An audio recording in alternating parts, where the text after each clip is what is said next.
भाई नमस्कार। हिसाब बारे आपन जो सुभद्रा कार्ड जो पैसा पाँच जहाँ को बयस हो जाइए ठीक 60 वर्ष हो जाइए सुभद्रा अप्लाई करके सुभद्रा पैसा पाते जो 60 60 उपर डायरेक्ट अप्लाई हो अप्लाई तुम भत्ता कार्ड मेंशन हो जाए जी जब अप्लाई करने को चाहते मो साथ जोगाजोग करूँ। मो नंबर 891750 ये नंबर कंटाक्ट करूँ। ये नंबर कंटाक्ट कले सहयोग कर जो मानकर बयस ठीक सुभद्रा पाँच 58 वर्ष होता अप्लाई करते कि 59 वर्ष होता अप्लाई करते 2025 सुधा जहाँ 60 हो यदि कन्वर्ट करने चाहते आमर सुभद्रा झील भत्ता कार्ड पर मुझे करुँची जोगाजोग करूँ। मो सागर मुझे करदेवी सुविधा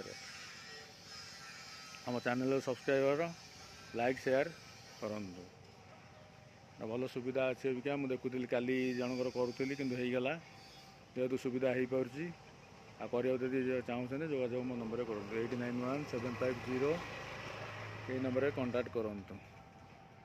सुभद्रा पोर्टाल जो मैंने अप्लाई करके बयस हो कंप्लीट बयस होगा 60 वर्ष 2025 सुधा चाहते अप्लाई करने मो साथ जोगाजोग करूँ। मुझे अप्लाई करदेवी।